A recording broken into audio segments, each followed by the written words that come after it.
subscribe to our channel.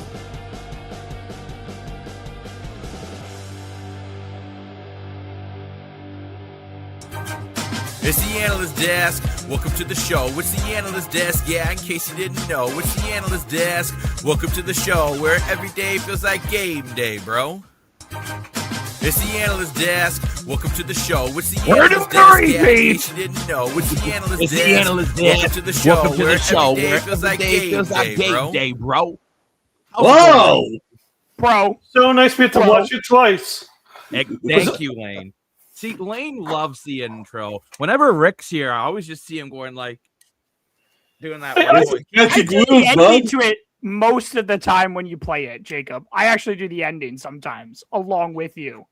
But along it with is your awesome. Beautiful singing voice, Jacob. Thank you. And as it says on the top of your screen, welcome. Look at that nice little wave to the Analyst Desk. Every day feels like game day. Lane's like, I'm not welcome. Goodbye. I'm just kidding. Yeah. I can't. But of Lane course, just wanted to show off his black t-shirt. no, I think Lane just wanted to show off his figure. This man works out. It's Mr. Lane Dashing No, I Dash. don't. You trying to give me a compliment, Flo? all right. I'm gonna work out just for you guys. Okay, hold on. Let's do this. Okay, count to 10. We're gonna do some setups. Okay, let's do it. One, God. two, three, 4, 4, 5, 6, 7, 8, 9, 10. Ding, ding, ding, ding, ding, ding, ding. Woo! Good thing you didn't do 11 because I can't show 11 on air. Okay. Okay, Dan. JP Power. That was not planned, by the way. That was not planned at all.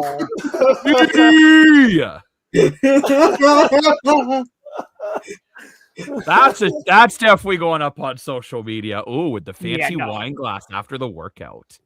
I think that was the best intro ever. Oh, amazing. Oh, Dennis, you know what? We all can't look as good as Lane, I know. Yeah.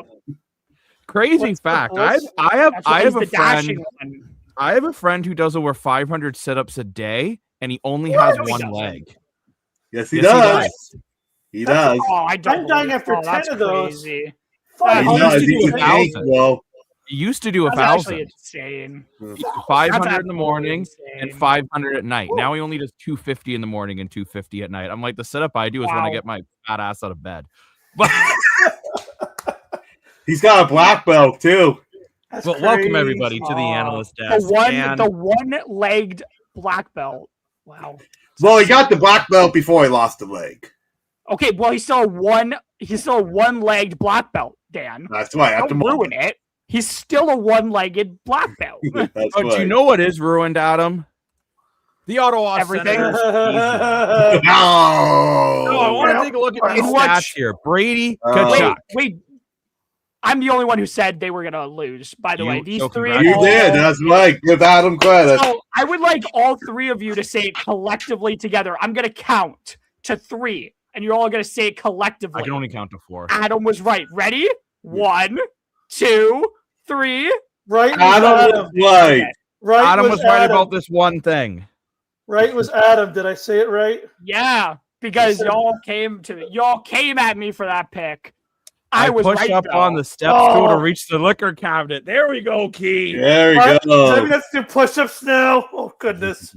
Go Flyers from Dennis. Oh, Dennis and Key are going to be briefing. But let's take a look here at some statistics. And is it sad that Ottawa, all their goals came from 2 players, and Batherson and Cousins? Yes. But you Yes. look here. These are the It big is sad. 3 that everyone talked about going into this series. Brady Tkachuk, Tim Stützle, and Dylan Cousins. In Tim Stützle's defense, he had a lot of looks. They just didn't go in. But Brady Tkachuk was god-awful. Dylan Cousins, 2 goals. He was fine, I guess. I still wasn't happy. And Tim Stützle still nowhere near enough. Look, if you're the Ottawa Senators, you got to be so disappointed. As the season comes to an end, they do have to reload and figure out what they're going to do next year, because I will say this, they didn't lead for a single second in this series. You got the best goaltending you could ever expect, and you still couldn't win a damn game. The Ottawa Senators should be absolutely ashamed of what they did this series. This was the most enjoyable 4-game sweep I have ever watched in my life. This was actually very enjoyable for me. I had a fun time. I don't know about everybody else, but I thoroughly enjoyed myself for 4 straight games in what was my favorite 2.5 hours of every 2 days. That was very enjoyable for me. I had a great time.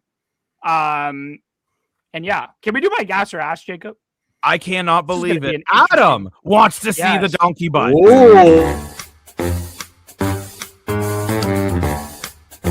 Gas, or is it ass? Gas. Or is it ass? Okay, so this is gonna take. I have to explain why I wanted to do this, but so my gas or ass is that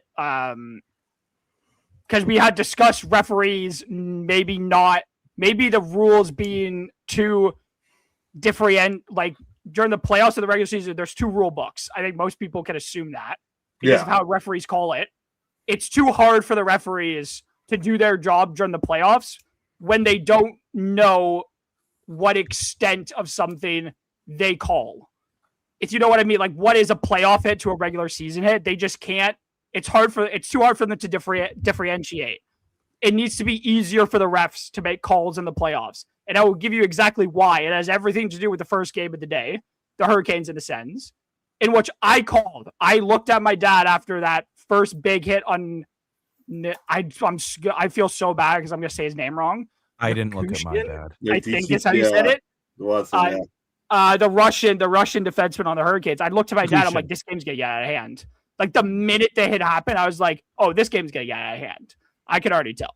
Because, and I will say, because there's multiple instances in which the refs should have made more calls than they did, and they didn't. So my first example would be that hit.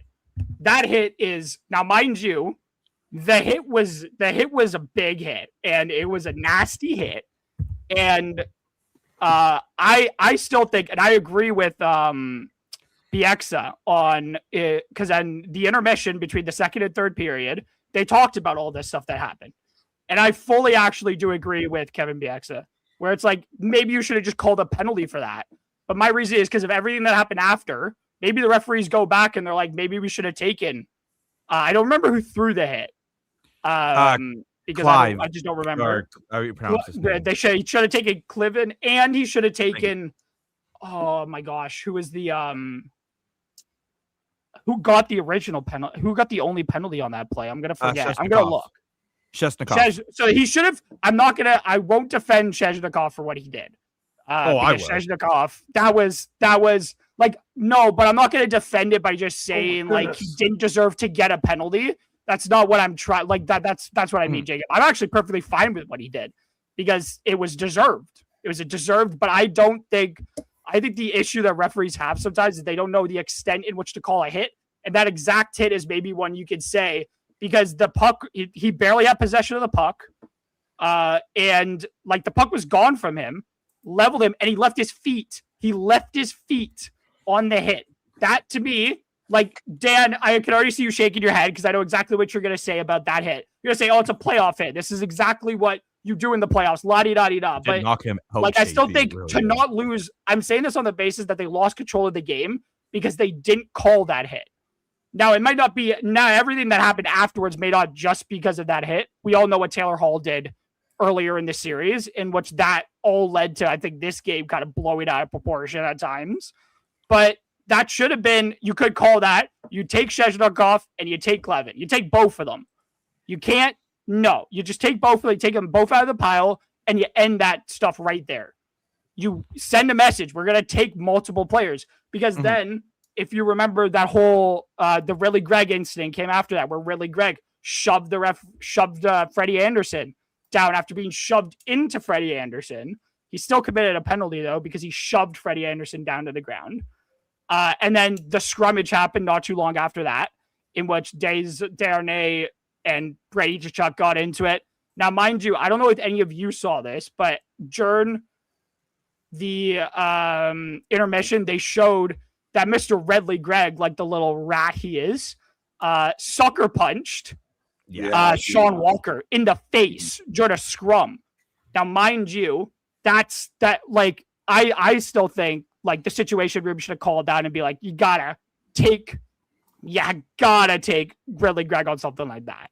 Like, that is disgusting. You can't do that. And I'm gonna go ahead and I'm gonna be exactly like, I don't remember who it was. I'm gonna say Redley Gregg then got his retribution. You can't sucker punch a guy and then knock it level. Funny enough, Adam, the same guy who he sucker punched. So Adam, the same guy he sucker punched is the same guy who threw the hit, which was Walker. So I absolutely love it. But Lane, I'm curious your thoughts about this. I think you deserve the first answer on this gas their ass after the workout. You've had time to catch your breath. Your abs are looking amazing now. So what's your thought process on this? Do you like it that there's almost two different rule books, or do you want to see it the same? I've said this 1,000 times, but you guys disagree with me. You're gonna have to, if you want it to be fixed, you either do it in the CBA when the next thing happens, because right now you can't do. It's like what you say about you can't. No, right now you can't do anything about it. So either in the next CBA, either you decide you're going to literally do AI refereeing, or you let coaches have one or two challenges a game and can throw a little, I don't know, maybe it's a red puck on you and say, hey, I want to challenge this. And they can go to a review. The only way you're going to address it is if you hold these refs accountable. Because they're not going to change the rules. The rules were written in 1916, and the way they've written it is so they write it in lawyer speak so no one can understand a damn rule. It's like, although and art though, and it's like Shakespeare, and you're like, what does any of this mean? So never going to change the rules. So the only way you could actually do something about it is either you got to take a play out of baseball's playbook, find a way to have maybe some AI referee where if they do miss like let's just say me and Adam are playing against each other, I slash Adam in the head, and the refs miss it, they're going to call a penalty on because they missed. Wait, Lane, sorry. I don't mean to cut you off here, but I do want to point something out really quickly. I'm sorry, Lane. I feel really bad about doing this, but Elliot Freeman had an idea. He placed an idea that had apparently been put to the referees already this year. So this is going to go into what, Lane, you're talking about here, is that the situation room is allowed to call down to the referee box and instruct them on stuff that has happened and help them basically. Tell them what had happened that they may have missed so they can call the correct penalties. And the referees have apparently all said no and to screw off, and we don't want that at all. But after this game, that's something that needs to be rediscussed, and the referees might not. And the referees, I'm going to just come out and say this, and I don't really care if the refs don't like it. The refs are not involved in the decision-making of that deal. The league tells them that you're screwing things up, and this is getting old. This is getting old at this point. Like, these games, like, the refs lost control of that game. The referees will never admit it. They lost control of that game, and things could have gotten a lot worse. Well, and because Ottawa I truly believe this. Ottawa had no intention of winning that game. Sorry, Lane, go back. It's funny because it's like, but this happens every series. Like, we see this happen literally every year. This is a problem, right? We had the kick. We had the kick that was whether a kick or not. We had. Don't get me started on that. No, but it's every year. It's something else, right? Like, if you remember, I don't know if you guys remember this, but I believe it was 4 years ago with San Jose and LA. And San Jose was up 3 games on LA, and the refs, because they decided to be referees, made all the wrong calls, gave LA 6 power plays, which they capitalized on 5 of them, changed the series, and converted a 3-0 series to be one of the only times a team is one of the 4 times the team came back because LA got momentum. 2014, I think it was. So if I'm not mistaken. So the refs make too many mistakes, in my opinion. They got to be accountable, and the only way we're going to hold them accountable is either like I said, in the CBA next time. The players need to stop crying about their little bonuses and all these little bonuses that they don't get. They need to actually sit down and try to get, a rule book that they all agree on. Like say, okay, here's the rule book for the playoffs. Everybody read it. Everybody sign off. Or you put in an AI referee or a challenge system. Otherwise, we're just going to keep running into the same problem. So, yes, but I don't think they're going to do anything about it. I think we'll be here 5 years from now with Adam saying, this guy did this, and then he did this, and then the ref forgot and he tripped his shoe. It's just a mess. So I want to jump in here and say, can we get in between what you want and what I want and go the football route? No AI BS. But just have it where you can maybe 1 or 2 challenges a game. No AI, because AI is not going to be able to tell the way it is for a penalty because there's always discretion. It works in baseball because it's either a strike or it's not. That's the difference. However, look at pass interference as a prime example in football. Now the situation room, the command center, the replay center, whatever the hell they're going to call it they change the name every damn year. But maybe that's the route you go. I do love the idea, Lane, of having a red puck that they can throw at the ref. I think that'd be pretty funny. So, like maybe do have something where they can challenge, but you do need a penalty. You do need some sort of penalty for a challenge. And riddle me this, not a power play. If you don't get the challenge right, the other team gets a penalty shot, and they can put out their best player to take the shot. Or how about you can shoot? People might not like. I will say this: people might not agree to that just because it's really people might not challenge as much as they want to because of the risk. There has to be a penalty for challenging. Though, right. Adam's always right. I'm mostly right. But you know what? I am absolutely stunned that Dan has not been able to get his opinion in yet. Because I know, Dan, you're like me. By the way, I want to quickly say, Dan, before you get in, and I'm gonna say I'm gonna let you finish. But I saw Dan get mad at me. I saw Dan get mad at me about the hit. That second period was so entertaining, and that's all I'm going to say. It was very entertaining. Go ahead, Mr. Moore, for your money. Woo! So, Adam, no disrespect to you as a human being, but I know exactly what you're going to say, Dan. % ass on your comment. I think the best way to sum it up is J.D. Power's comment with all disease. This is a snore fest. Okay, at the end of the day, playoff hockey. Thank you. At the end of the day, playoff hockey is entertainment. Okay, that was a beautiful hit that changed the game, and I think that's what Ottawa. I think it's why Ottawa lost the game. To be honest, I think they were so focused on the game within the game that they lost the actual game. Now, if you're like the Florida Panthers, you can dominate the game within the game and still win the game. That's what Ottawa Senators were missing. The only play in the whole game I did not like was Ridley Gregg. Yeah, you're very careful, Dan. I have a problem with his sucker punch, and I'll tell you why. That was not a hockey play, and he's not a man for doing that because he was held in a headlock by another man. So you can't call yourself a man and do that to another human being. And I'm sorry for saying that, but it's the God honest truth. Wait, Dan, I have a question for you. Coming up for the next season for that play. Wait, Dan, the hits and everything, loved it. Every arena was on their feet. Carolina and Ottawa fans, anyone at home was on their feet, and that's what hockey's about. Go ahead, Adam. Dan, I have a question for you. And just you. Nobody else is allowed to answer this question. It's just for Dan. So, Dan, you gotta just answer yes or no. I don't want a long explanation for you. Are you okay with that hit on John Tavares then? If that hit happened on John Tavares, let's say, or Austin Matthews, or William Nylander, are you perfectly fine with that exact hit happening on a Leaf? Are you perfectly fine with it? Yes, I am. That's all I wanted to know. That's all I wanted to know. Okay. The only one I was not happy with was the Corey Perry Montreal one when he kneed him in the head. But any other play I'm okay with. That was an accident, I'm in the middle of a gas or ass between these two because, Dan, I love the physicality of it, but I do agree the game got a little bit out of hand, but I think that's Ottawa's old damn fault, and Travis Green's an idiot for not calling a timeout and settling things down. So I like the idea now that my brain has thought of. I don't have any kids, but I have thoughts, and I'm thinking no AI, but let's just have the situation command center, replay center, whatever center they want to call it. Let the situation room be able to be involved. So just have that, and then it's them who makes the call.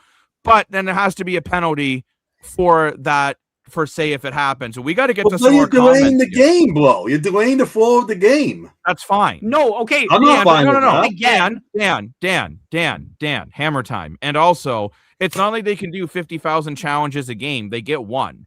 Okay, I'm okay with We one. have it in football too, right? Like, Yeah. But anyways, let's get to some comments here. I can't believe Montreal's actually about to beat the cheating Bolts. Maybe something magic is cooking.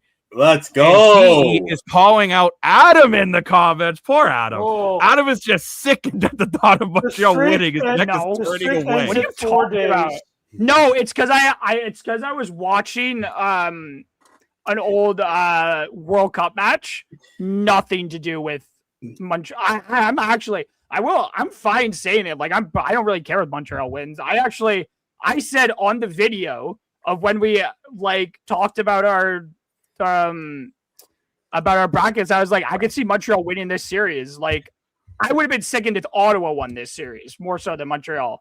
I actually kind of like most of Montreal's team. I like a good amount of Montreal's team because they're good players. Like I'm not going to deny that. I was waiting for when Rick was going to show up. Let's I was waiting for Rick go. to show up. How's it going, Rick? Listen, But Rick- I had to watch the upset of the AHL today. Whoa. What happened? Springfield beat Charlotte. Oh. Charlotte was the number 3 seed. Springfield was the number 6. Wow. Hey, In congrats. overtime. Wow. I wish Before they we weren't move off 3-game series full at the beginning. I wish they were over 7. Because it's good hockey. I Six. want to see more of It it. can't be 6. I just like saying 6, 7. But do you know what else I like? When Lane has a gasser Just stares ass. at the camera. Yeah, I know. Rick, you missed Lane to give us a PD90X workout before we started. Yeah. So We he gave him- deserves oh, his gasser ass. beautiful. Let's go.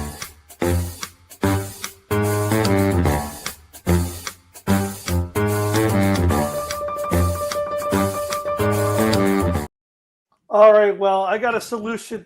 Looks like the Ottawa Senators couldn't score in the playoffs.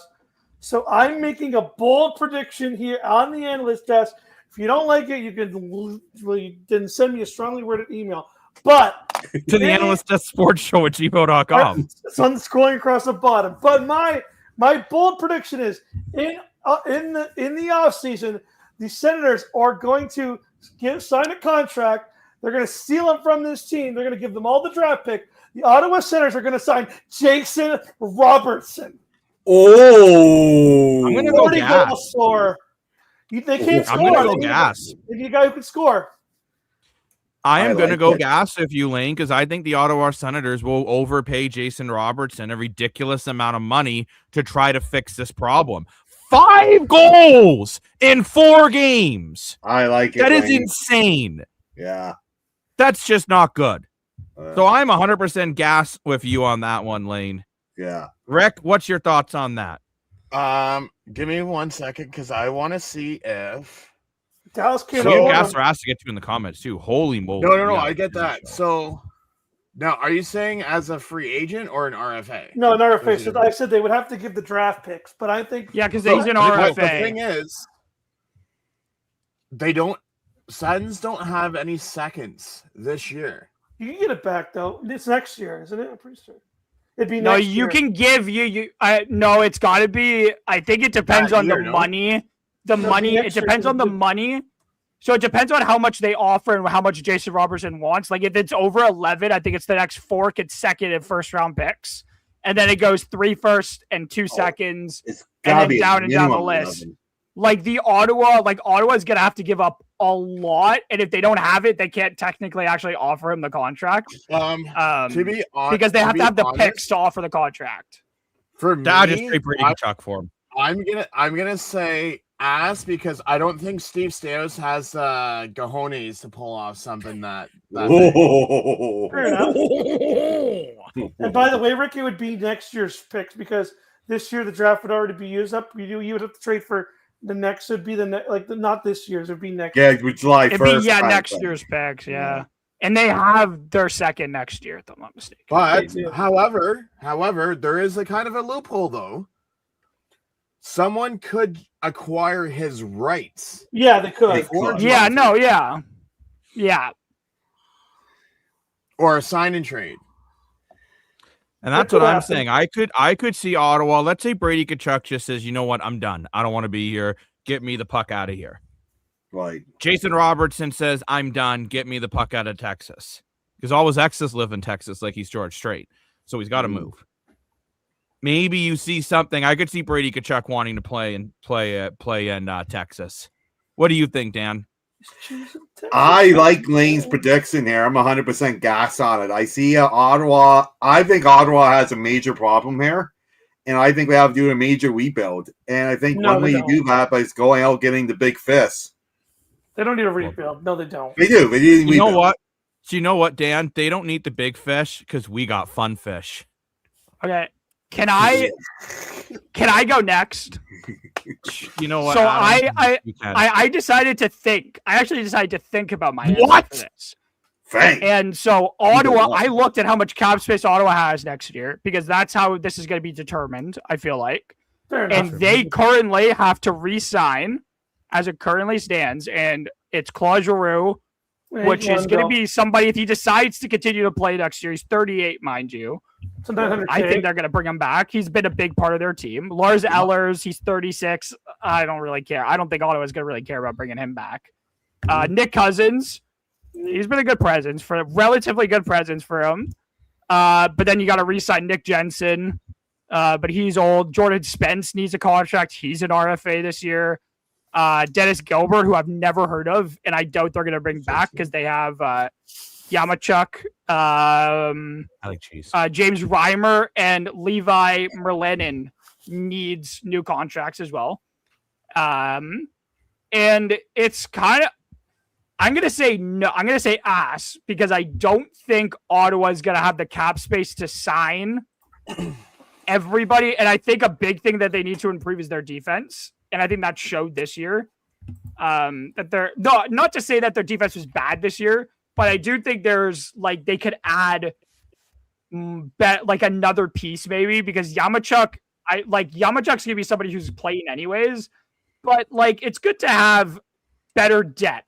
I feel like for that because of all the injuries that their D is going to be dealing with at this point, like Thomas Chabot getting hurt.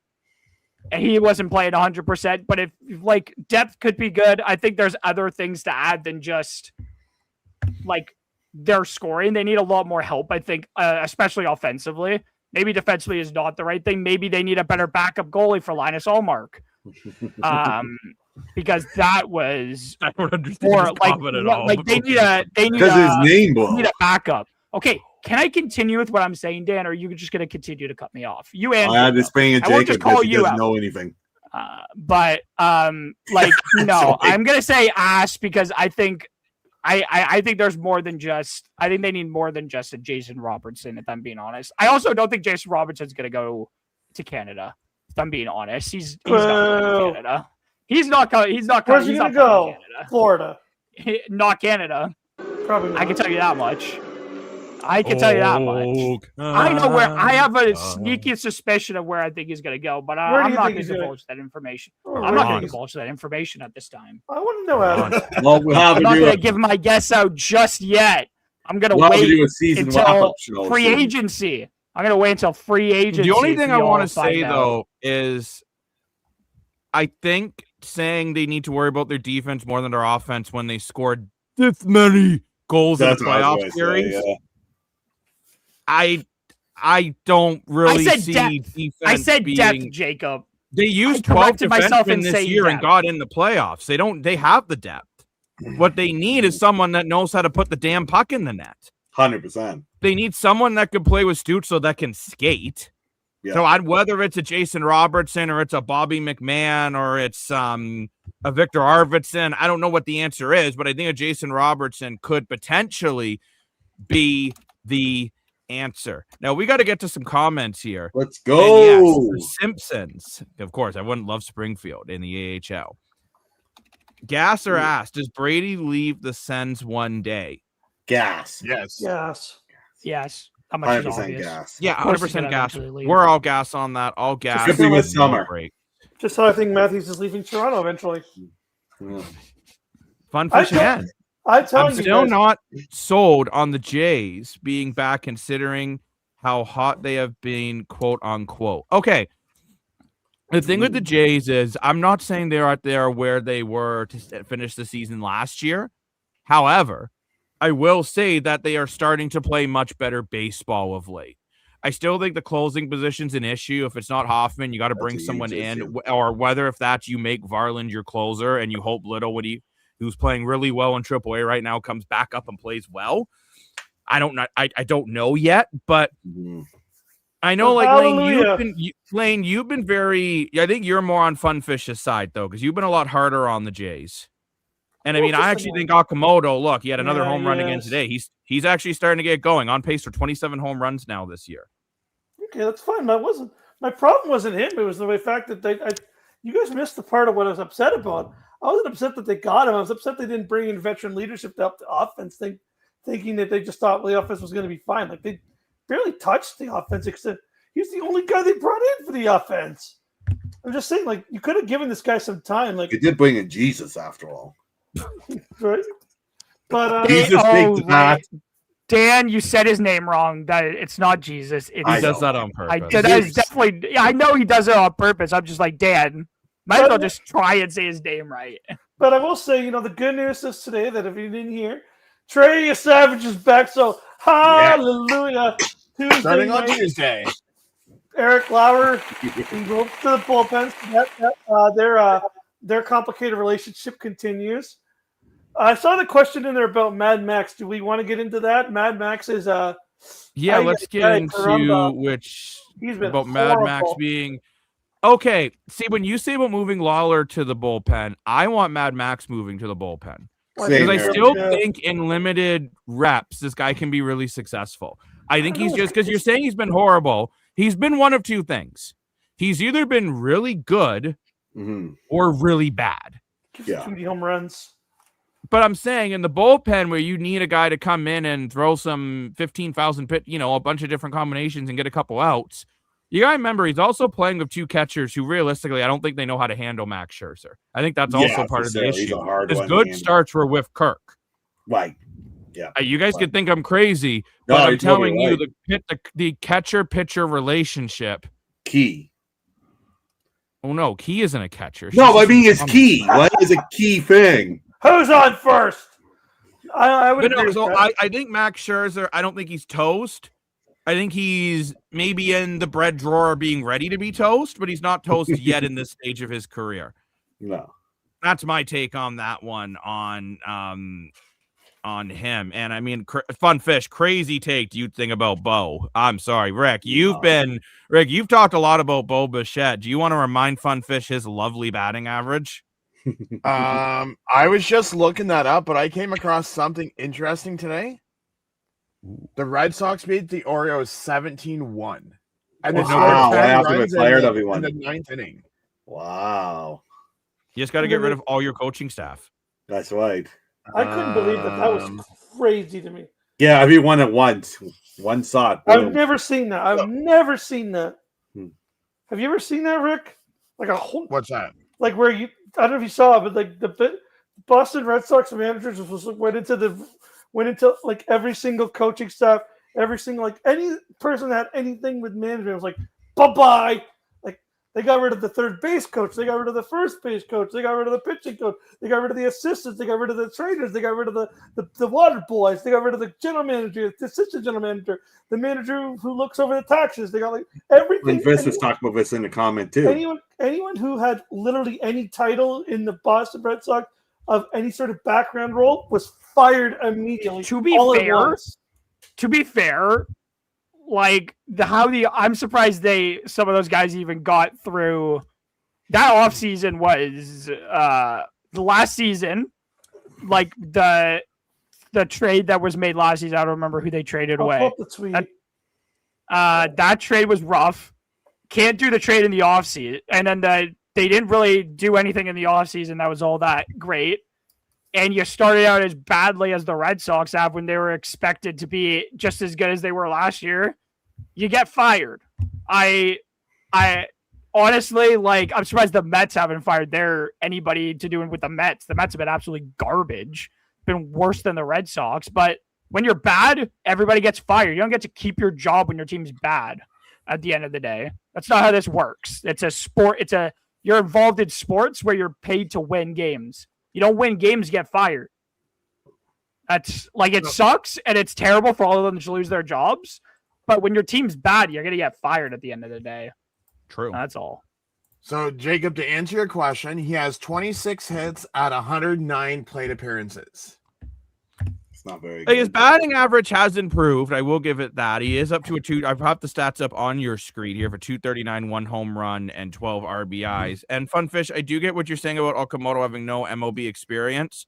But personally, I think Okamoto, once he heats up and as he's starting to heat up and he looks more and more comfortable, I see it as it's for number 1, 2. They don't even play the same position. So I find it weird we're really comparing the two.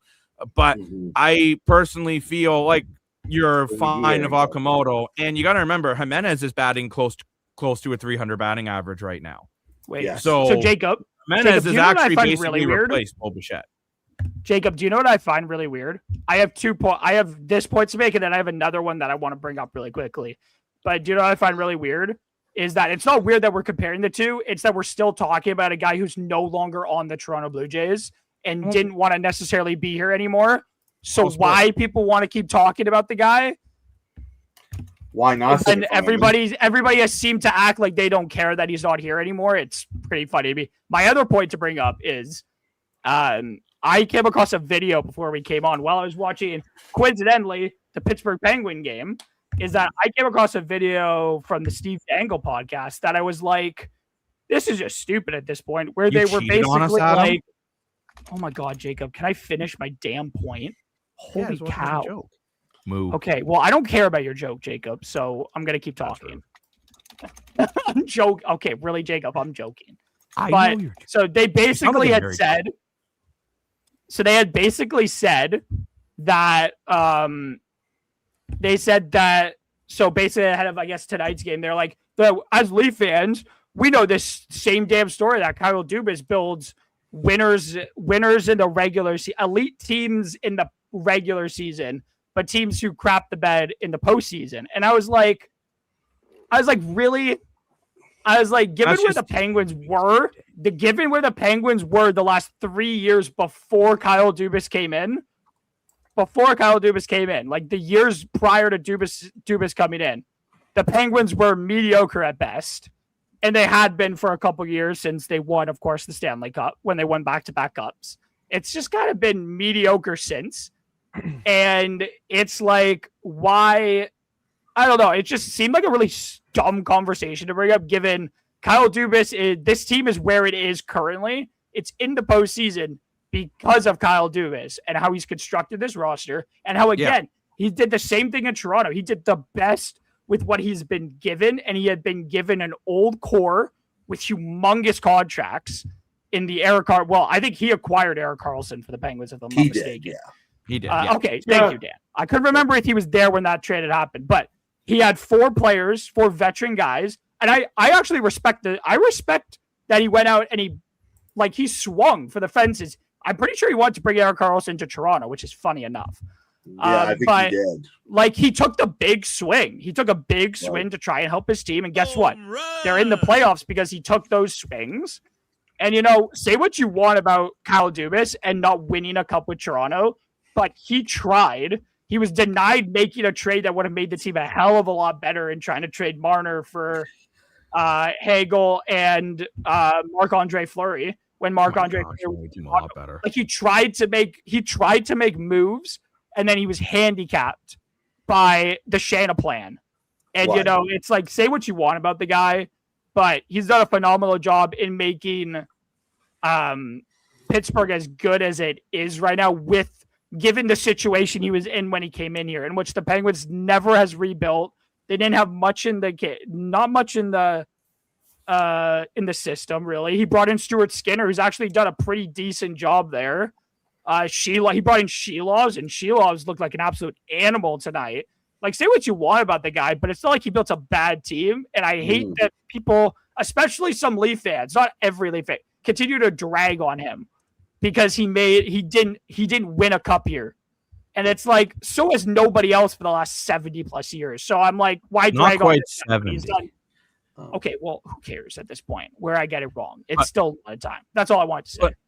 But I do agree with you on that, Adam. I do think personally that Kyle Dubas probably built the best version of the Leafs in this era. But go ahead, Dan, and then Lane has brought up the Boston Red Sox statement I want to get to. Oh, okay, awesome. So I'll be quick here. I agree with Adam's comment, actually. I think, I misunderstood Dubas when he was here as well. He was handcuffed and couldn't do what he wanted to do. And I think he's done a good job with Pittsburgh. It sucks that Philly's winning 3-1, but I don't think it's really his fault. I just want to add to Funfist's comment about Trey Usabitz, because I saw the comments come up. I thought it was a very good point. I think he's ahead of the game because he got his MLB experience. Like first MLB experience, right at the end of the season when we were fighting for home top division, and of course in the World Series playoffs. I do think he will dumb down a bit this year because of the sophomore slump, but I think Trey Usabitz is still in good shape. I disagree with the whole Trey Savage thing. I think that guy's phenomenal. So I love it. I'm on your side 100%. But let's get to the Boston Red Sox here. And Lane, thank you for finding this on, I like to call it Insta Ham because I just kind of picture like a social media that just brings me a ham sandwich. But the Boston Red Sox announced today that the club has parted ways with manager Alex Cora, along with 5 members of the major league coaching staff, hitting coach, third baseman coach. Fatsy. I'm just going to call him coach number 1, Kyle Hudson, bench coach Romano Vasquez, assistant hitting coach Dylan Lawson, and major league hitting coach Joe Cronin. So this is game planning and preparation coach Jason Varitek has been reassigned to a new role with the organization. Details of the reassignment will be announced at a later date. Alex Cora led the organization for one of the greatest seasons of Red Sox history in 2018, and for that and many years followed, he will always be in our deepest gratitude, said Red Sox owner John Henry. Ooh, just like the chocolate bar. He had a lasting impact on the team and the city. He has led them on and off the field in so many important ways. These decisions are never easy, but this one is especially difficult given that Alex has meant so much to the Red Sox in days arrived. I want to thank you, Alex, our coaches, and their families. Thanks, families. Get out of here. For everything you've done to this organization. Basically, it is tough.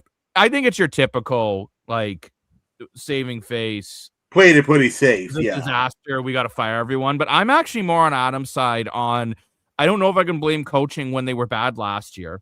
They brought back the exact same roster and they still suck. They didn't bring back the same roster, Jacob. You missed my point. They didn't change any. No, it's not that they didn't change anything. Said. They made sorry, Jacob, but they made a trade last year to trade their best player. And then they lost Bregman in the offseason. Yeah. But they didn't do anything to replace. But it wasn't because they didn't make any. It's that their roster got worse. They didn't get better. They didn't keep. It's like they just lost players and they just said, "Oh, whatever." They just made their team worse. Yeah, timing was. And it's just how can you? But Jacob, okay, keep going. But I think too, though, why not just do this in the off season? Why do now? Before this season started. To me, it's weird to bring all these guys back. And then the Red Sox, as much as it's been a bad year, it's still so early in the season. Anyone's in the game right now still. What? So I don't know. To me, I don't know. I think it's just a weird, very weird situation. I think it's kind of weird to me that the Red Sox fire these guys and then the Yankees keep Boone, even though after every year they fall for the same crap all the time. I'm shocked that Boone still has a job at the Yankees. I want to get back to hockey. Yeah, me too. We still have a couple more games to break down, and I really wanted to talk about Rick's team, the Minnesota Wild. Yeah. Guaranteed now to at least have 6 games in this series. And what a series. Rick, going how happy were you? Rick, how happy were you when that overtime goal went in with 29 seconds left off a beautiful deflection by Matt Boldy? I mean, everyone's saying, "Oh, Minnesota's not gonna win," and you know what? Here we are again, talking about Game 4 tied. So now it's going to be the best of 3. Yeah. It's going 700%. Hey, to be fair, I chose Dallas, but I did say Minnesota could win this series, and I could see Minnesota winning this series. I'm just saying in general. To be fair. No, a lot of people I think chose Dallas, and that's I think it was unfair to say that like just choose. I think a lot of people just chose Dallas automatically, and I was kind of just like, yeah, but this Minnesota team is really good. I don't know what it was.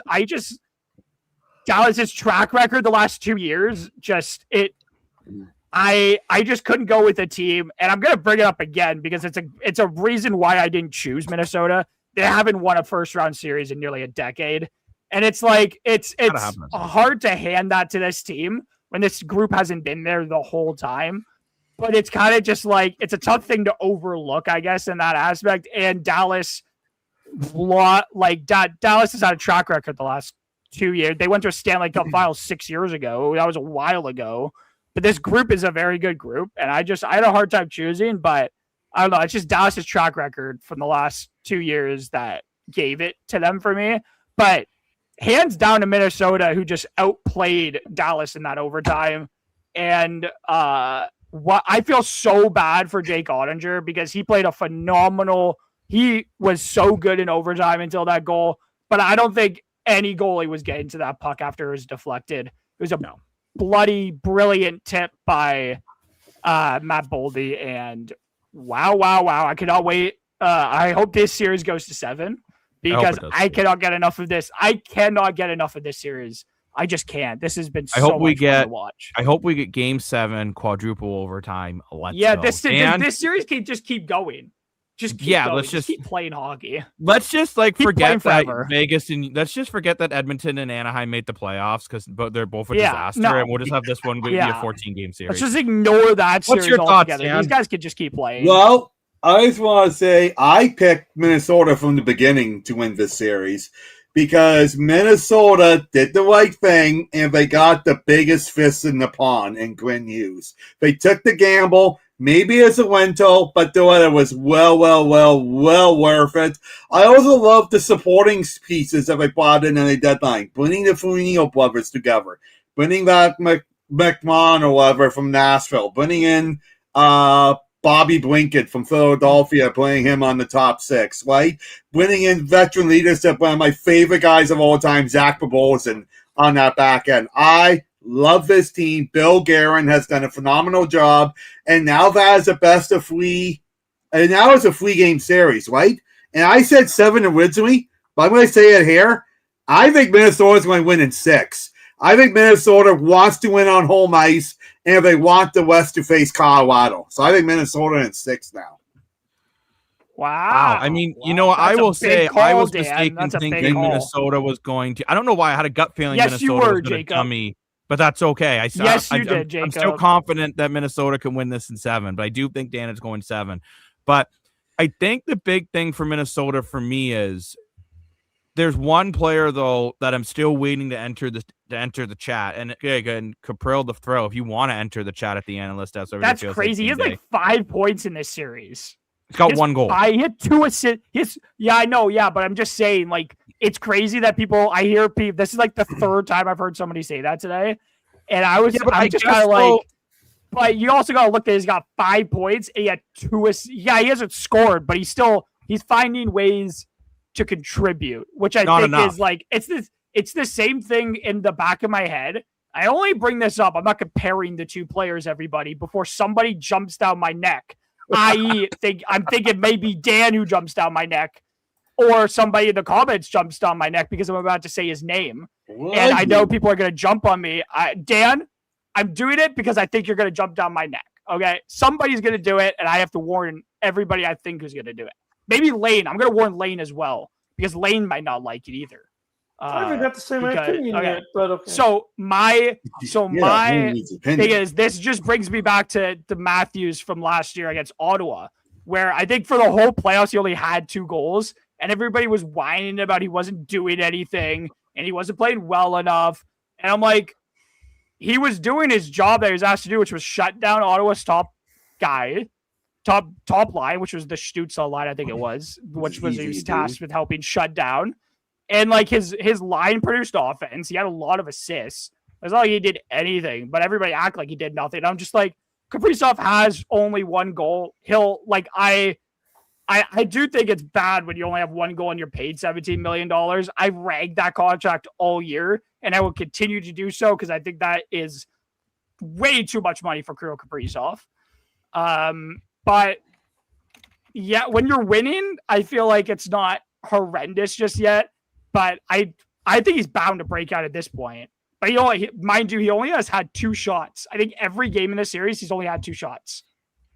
I think Quinn Hughes does have a goal, does he not? I could be mistaken, but I feel like he did score at some point. My gosh, Quinn Hughes was literally talking about breaking ankles and not in game 4. Yeah, he just means in game 4. Yeah, he did. He didn't score last. No, he hasn't scored. He said he hasn't scored in 4 games. I'm pretty sure Quinn Hughes did score. Yeah, he said in 4 games. Yes, you are correct, but I believe he has. Yeah. But Lane, what's your prognosis? I tried to be fancy and I failed. What's your thoughts? Well, Dan, actually, on something you said, I'm going to call you out because I actually think Bill Guerin made a huge mistake at the deadline. Because you're right, he did bring in Quinn Hughes. That was a great thing. But there was one thing that he knew he needed to take this team from being like this team and getting them to be a Stanley Cup team, and that was the top 6 center. And at the end of the day, this team's center depth is outside of like Joel Eriksson is terrible. They could have easily known. They could have gone to get a Robert Thomas or someone who can actually play center. They could have gotten Nazem Kadri, Robert Thomas. They could even have gotten Nick Waugh. Like Bill Guerin wants to tout. He wants to tout. Oh, I'm so busy. I actually know how to use a cell phone. I'm like, do you? You called about Vancouver for Quinn Hughes. You went and got a bunch of mediocre bottom 6 players and forgot about your center depth. And when you run into a team that actually has center depth down the road, you're going to get destroyed. I love how somebody finally brought this up because that was why I could not. If you remember back to our mid-season reaction video, I said my concern with Minnesota was that it was just their forward depth in general. Like I just didn't think their forward group was good enough outside of their top 6. And I think if you brought in what Lane said, a top 6 or a top line center, even you could push Joel Eriksson down. You could push. I think it's Zuccarello is one of their other centers. You could push him down. Like you guys have seen with Robert. This team gets a lot better. That's why I had said I still think even to this day, I don't think that the Quinn Hughes trade was what Minnesota needed to do, and I will continue to say that until the season's done. If they win a cup, they win a cup with Quinn Hughes. It's a great trade, but I don't think it was what they needed, and I think people may get that confused sometimes. But I do think it was and I agree. And what's funny enough, because I'm going to continue to brag about this until the end of time, Lane and Dan. If you weren't here when I told Jacob I was going to continue to brag about being right about the Ottawa series, I was also right about Carolina not needing a goaltender just yet. I feel like I'm going to get karma for this later down the road. Jacob, I'll get karma later down the road. I am 100% sure of this. But I'm right so far. So I will continue to brag until I'm beautiful. Wrong. So, Rick, how do you feel about everyone going on about the lack of forward depth in Minnesota? Just a clarification, Kaprizov doesn't make $17 million until next year. He's at $9 million okay. Right just wanted to point that out. Okay. Thank you, Rick. I thought he did the contract already. That doesn't get good next year, and it's only for 4 years. Thank you. Okay, thank you for doing that. I'm actually going to throw this out there. People may think I'm crazy, but I'm actually curious to see what everyone's thought on is if Minnesota gets past Dallas, do you think that they could go the distance with Colorado? Yeah, I think they can. What you've seen so far. Yeah, I think they can. I'm going to say this, Rick, and I really like this Minnesota team. I think they will lose to Colorado, but I think it'll be a hell of a series. And I'm going to tell you why, too. So I think we can all agree that Minnesota is better than the LA Kings. And the LA Kings, as much as they're down 3-0 in the series, it's been a hell of a series. And you feel LA could have won at least one, if not 2 of those games. I think Minnesota will be able to push Colorado to 6 or 7. Now, can they do it with the lack of depth in some of the forwards to get the fourth victory. I don't know. Can you imagine if they were the team that picked up Panarin and not LA? Just think about that for a minute. Now, Rick, I will say this now, I do think Minnesota are talented enough to go 7. But as Lane just pointed out, Colorado's center depth is absolutely ridiculous. Like, it is probably the best 3-man punch center depth. And I'm not saying Minnesota will win. I'm just saying, like, do you think that they'll go to the distance? So that's what I just said. I said they can go. I think they're talented enough to go the distance. But, and there's a huge but here for me about this team, is that can they go head to head with a team with the depth of Colorado has? Now, LA have been able to hold Colorado, but this Colorado team is like, I told Jacob this. I'm like, this team is waiting to break out. And when those floodgates open, I thought that if the floodgates open tomorrow, floodgates open tomorrow, LA is going to get washed away because LA doesn't have the depth to contend with Colorado. But, like, mind you, like, you never know in hockey, and Wallstedt can continue to be an absolute wall that he has been so far and keep Colorado at bay. But there is, I think that, like, there is that concern with the depth of Minnesota compared to Colorado. Do I think it could go to 7? I very, very much can, because Minnesota are just that good at hockey. Both teams are very good at hockey, but I do think if Wallstedt does not play the way Wallstedt has played so far in this series, Colorado, that series might end a lot quicker than I think that's anticipated to end. It would be the same thing with Jake Ottinger. It'd be the same thing with Dallas. If Jake Ottinger doesn't play how he's played for the last 3 games, like, that series could end very quickly. But it's all, I think it's very much possible. Sorry for the long-winded answer. Wait. You said it's possible. Dan. Oh, here we go. You said possible. Anything's possible! You use that way too much. That is used way too much. I'm going to go out on the line and say it's going to come down to forwards. Only because Montreal, Minnesota has better D. I don't care what anyone says, than Colorado. Ooh. Yeah, I can see that. I don't know if I'm going to say better, but I'll say it. You can't tell me Farber, Hughes, Spurgeon, and Brodin are worse than Colorado. I don't care. You got to be high as a kite if you think that. I agree with you. Are very good. I think arguably the Wild and how good if you're an Oilers fan, Colorado's top D pairings. So in Hughes and Faber and Makar and Devin Taves. Taves. Yes, I was gonna get there. Thank you, Lane. Those are the top two. Those are the top 2 defensive pairings in the NHL. I don't think it's very arguable. I don't care which way you put it. I of course still think, and I will continue to think it, and nobody should ever attempt to try and convince me that I'm wrong, because you won't, is that Makar and Taves are the best D pairing in the league. I think they balance each other out very well. I still think they're the best defensive pairing, and I will never be. But I think Faber and Hughes, Jacob, I was just about to say, if you were the one that was just talking, Faber and Hughes are right behind them. That's literally what I was just about to say. Wait. So does that mean they're like in a conga line? No, they're in like a split Congo line. Oh my gosh, Dan, that's terrifying. I don't know. Dan didn't get to answer Rick's question though here. So Dan, do you think Minnesota can at least give Colorado a run for their money? Are you talking to me? Your name is Dan. No, you are Dan, right? Yes, I forgot my name for a second. Yeah, I think Minnesota will give Colorado one for their money, and I think Minnesota can very well beat Colorado. I think Minnesota's got the better defense, more depth, exactly as Zach Boboza and Brett Burns are pretty good. But anyway, I think Minnesota's got a better defense overall. I think Minnesota has a little more toughness than Colorado. And I think that Minnesota's goaltending could possibly be better. I love Colorado's goaltending tandem. I really do. Both Barry Coates boys. I love them. But Wallstedt has played phenomenal as a rookie.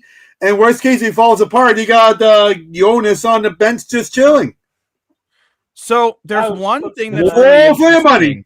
Woo. There's one thing that's really interesting, though. I think we have to talk about with Colorado whether they face Dallas, Minnesota, or if they get by LA. We talked about Kaprizov needing to wake up. I think we need to send out another milk carton, boys. What the hell has happened to Nathan McKinnon? Yeah, this is a +2 in 3 games. I'm telling you, he's going to break out at some point. If Nathan McKinnon plays like this in the next round, there's absolutely 1,000% probability that Colorado will lose. Because Nathan McKinnon is their best. It's funny enough, and I just wanted to quickly throw those stats up there. I have a gasser ass involving that very statistic we just looked at.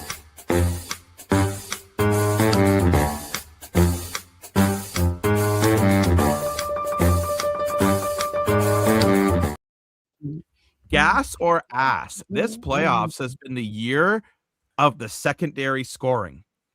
McDavid, 100%. 1 goal, 1 assist, which both points came in that disaster game 3. Draisaitl, I believe, only has a goal.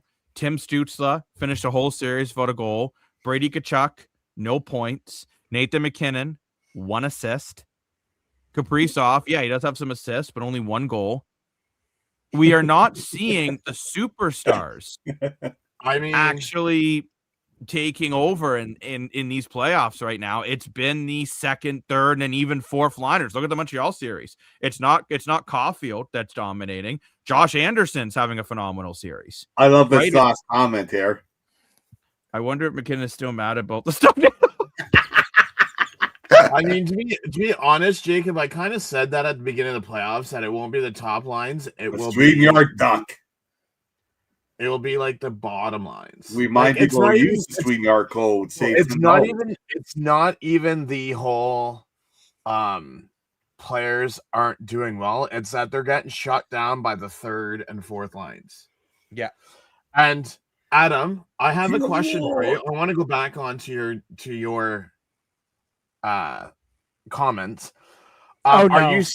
Are you saying that they're the top pairing because one's an offensive defenseman and one's the defenseman? Because if you look at both Farber and Hughes's numbers combined, they had a better year than Taves and 100% they did.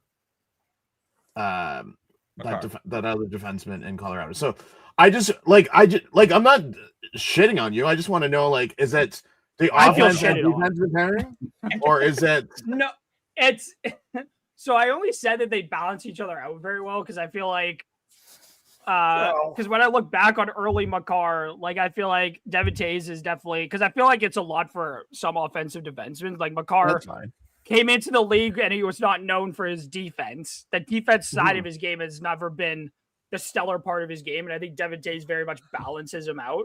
I actually fully agree. Brock Faber and Quinn Hughes very much balance each other out very well.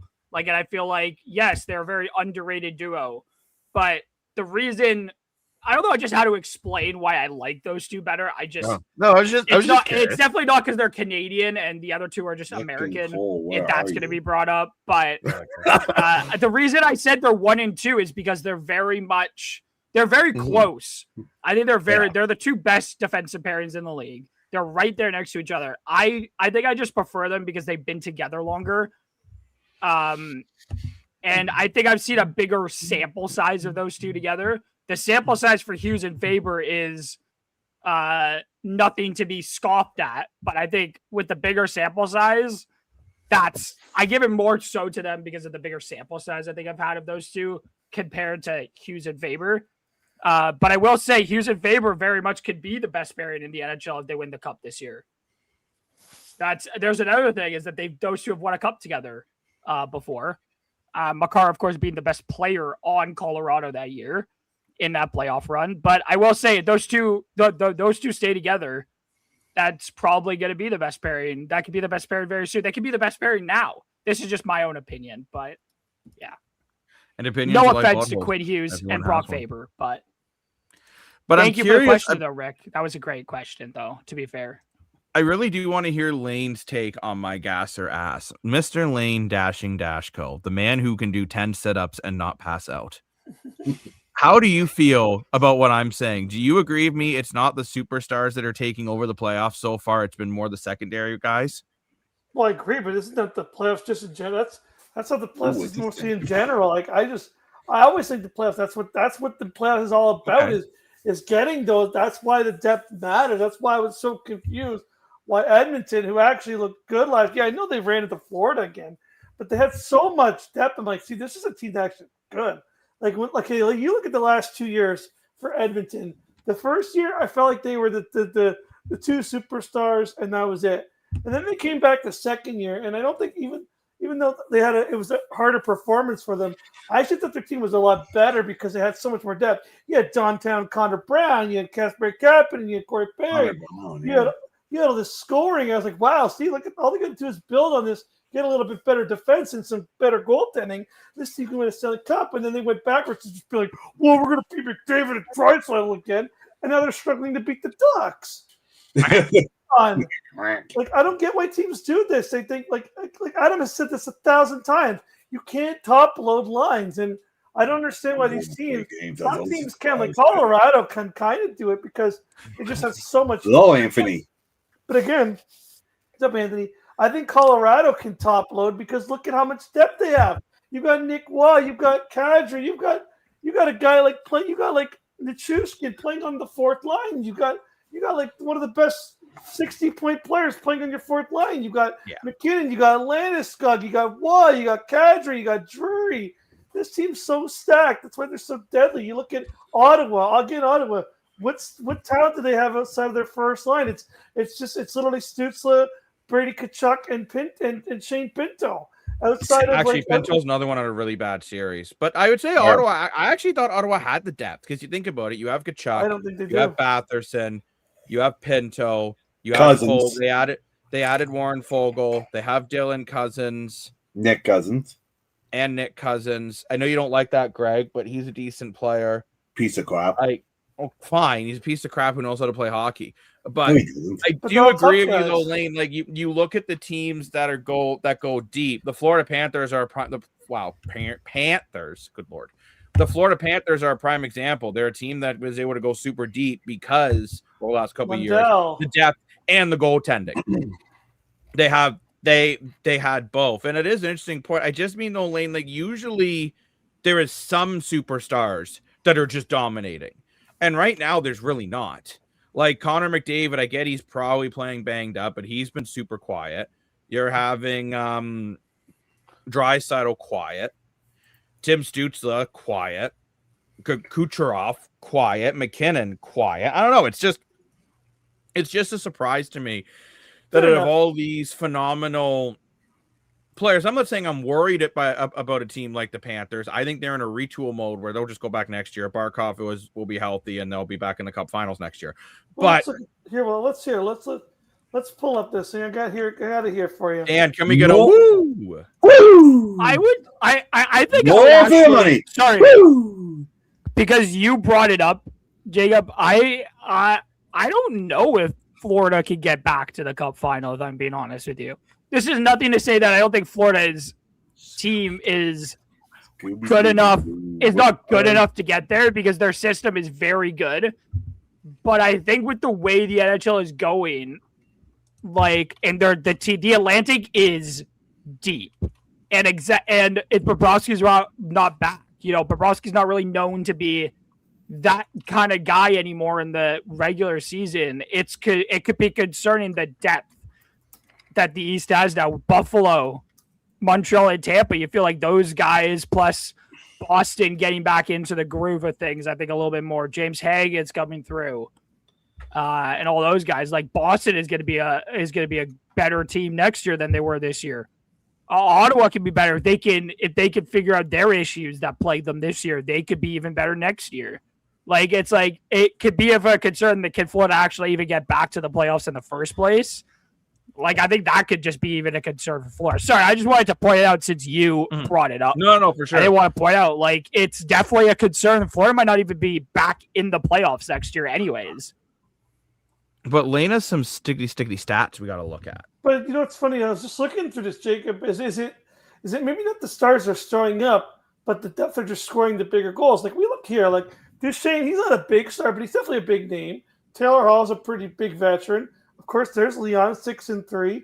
There's Kirill Kaprizov 6-4. Robertson 6-4. Lacombe is fantastic. Ranlund, not a superstar, but he's up there. Jake Getzel's a superstar, 5-3. Pasternak's got 5-3. Rantanen's got 5-3. Good point. Hagel's got 5-3. Boldy, Faber, White. These are all stars. But maybe what I think what you're trying to say here is they're here. But look who's been scoring the big goals. It's been your Kasperi Kapanins. It's been your Velesi put goals in. It's been your Mackenzie Uyghur's even scored big goals. You haven't noticed, even though these guys are still doing it, the Stars are still putting up the points they expect, but they're not scoring the goals like a guy like on here like a Lawson Krause you wouldn't expect, or maybe I guess my thing though is Lane, you're looking at your top 50, and where's Nathan McKinnon? Where's Connor McDavid? Where's Nikita Kucherov? These are guys that everyone says are these are their finalists. Nikita Kucherov is there, Jacob. You're just choosing to ignore that he was there, but he was there. Where was he? He was there. I saw him. Keep going down. Keep going down. You're looking at Genso. But he is there, Jacob. Keep going down. He is there. Okay, but you're telling me going into the playoffs, you expected Alex Killorn to be putting up the same points as Nikita Kucherov. That's what you expected. No. So what I'm getting at is, yes, I'm not saying the Stars are like being lazy and not doing anything, but they're certainly not producing to the same extent that you were expecting them to. Like Christian Dvorak's got more points than Connor McDavid. I'm sorry, no one had that on their bingo card. Sebastian Aho finally is up to a couple goals because he hit 2 empty netters today. But Jacob, now you've explained it better. Jacob, next time you got to explain. Like I feel like the way you put it made it sound like you're just saying that they're not doing anything, though. Like, I feel like how it came across. No, but Jacob, I feel like that's what it came across as. I feel like to some people. How far we got to go, and I still haven't seen Connor McDavid. There he is, Connor McDavid, tied for 56. Funny enough, with -6 is I think the bigger. Jacob, we want to talk about his points. -6 is the bigger deal, I think, than just him having 2 points. Is that he's been on the ice for 6 more goals than he is. So he's been on the ice for 8 goals, and 6 of them have been against him. That's the concern. First time I have ever heard Adam talk about plus minus. Oh my god. Okay, I feel like my comments on plus minus have been blown out of proportion by you guys. You guys continue to poke about this. And I don't think any of you understood what I was trying to say when I said that. Poke. I'm just saying, like, I don't think it's necessarily a stat. It's not exactly the best stat at times to compare a player. Like, I just don't think it's the best stat in the world is all I'm saying. But okay, Dan, now you're just bugging me. What's his hobby? Oh, you're just like my nephew. Dan, you're like a 4-year-old child. Thank you. I think that was a compliment. Right now. That is not a compliment, Dan. I think it's a compliment. Having fun in life, Will. What are you doing? He is 6 in August. You are exactly like my 5-year-old nephew who doesn't know any better. You know a shit ton better than to be like that. I don't know if I do.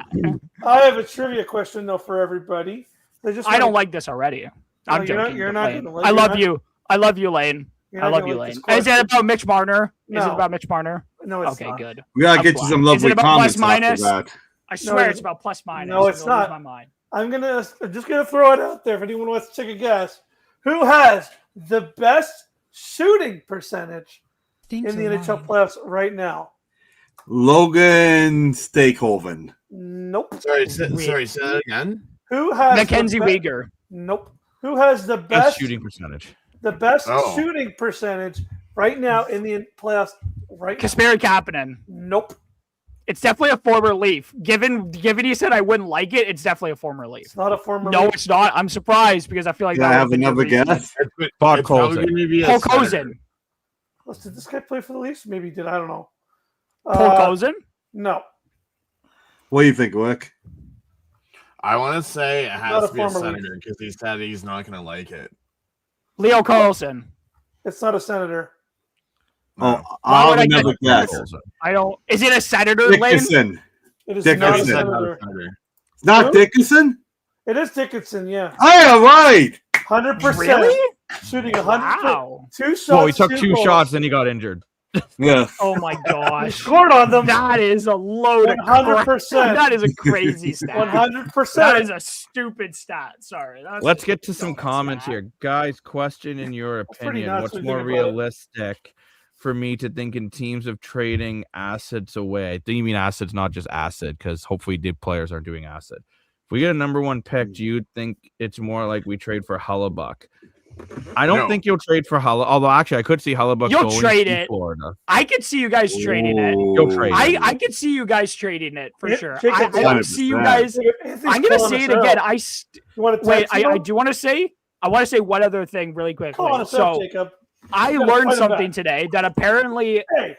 Frondula in the Swedish Elite League. Guys, you might want to listen to what I'm trying to say here because that's actually kind of important for the draft. Ooh, Okay, Jacob, draft. I'm not going to do it if you're going to do that. Really, Jacob. I'm actually trying to be serious here, but you're making it a joke. Just before But you Ivan answer that, Stenberg. I do have a question about that comment. Are they? No. I just want to get clarification. Before you answer it. Okay. Are they saying that Winnipeg's going to trade Hellebuck? Or, No. like I didn't. I see think what he's just his trying to team say, is. is it more realistic they trade the pick away? I think that's all he was trying to say. Okay, I think it's like more Winnipeg? realistic they trade the first, but not to Winnipeg. I think it's just traded in general. Just I trade the pick in didn't. I didn't see general. what team like he was talking about. Like which Florida. No, so it was Hellebuck. Okay. Hellebuck, That's what but I wanted think to- it was. I don't think he meant just for Hellebuck. I think is it more realistic they use it or they draft a player. He's asked this a lot. Gotcha. But Good question. so what I was trying to say was that Ivan Stenberg apparently there's no plans for Stenberg to extend his contract in Sweden next season. He is apparently set to be coming to North America after the draft. That's why I tried to get your all attention. While you two down here were being silly. Well, because That's what I was trying to get your attention because that's kind of a big deal. But it comes to my point that I still don't think the Panthers would draft either of the top 2 guys currently. Because I don't think either of those 2 guys, Dan, you can correct if you're saying ooh to what I'm saying. No, unless you're saying ooh to that. But I don't think they'll trade, but letting Bob walk. I don't see them letting Bob walk. But I could see them trading for Brady to Chuck, to be honest. He sounds just like he's a Panther player. He is. I think he'll be a perfect fit for Florida. I'm not saying I'm in a bad way at all. I think it's. I know.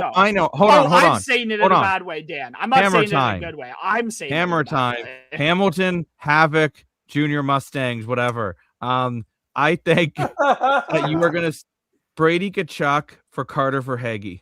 It's a trade that helps both teams. Ottawa really needs some more scoring. Wow. Florida wants he didn't really have that great of a season this year. I think he'll do really well playing a Timmy Stützle. And it would kind of be like the Josh Norris for Dylan Cousins trade. It's just a good hockey trade on both sides. I think it's going to be more of a draft pick involved. I don't see Florida keeping that first overall pick. But I don't see how they can afford Brady Kachuk without moving salary. No way Florida's going to trade a first overall pick for just Brady Kachuk. That would be an overpay to like the extrime. That is a terrible overpay. First overall pick. So you think Brady Kachuk? I'm gonna keep saying his name a couple more times for you to get it through your head. You think Brady Kachuk, the Brady Kachuk who just put up 0 points and did nothing but randomly hit guys and then fought stall in the first game in which his team then proceeded, Dan, to get shut out 2-0. The same Brady Kachuk who's he did his team no good. He tried to beat up people all series because he's a whiny crybaby all game. You think him is worth the first overall pick? You think he is better? 100% for the Florida Panthers, yes. Brady to no. So Dan, you can't just say that just because he's good enough, just because he is a Panther player, he's worth a first overall pick. That's not how that works. I think he is for the Florida Panthers. I think he's the missing piece. Massive overpay. I don't think it is. He's still a point. He's still a point a game guy. He's a great captain. He will get Matthew Tkachuk going. Imagine having a line with the Tkachuk brothers and Sam Bennett. Holy cow! No. Brady Tkachuk is not a great captain. A great captain doesn't do absolutely bleep all for his team except fight and sucker punch people and spear people in the nuts so they can't have children, and then go, I thought we could have won the series. You talk about Austin Matthews being a terrible captain it's all just the time. because we're Canadian. We're looking at bias. Let me finish. I would rather have. Hold on. This is a better captain than Brady Tkachuk.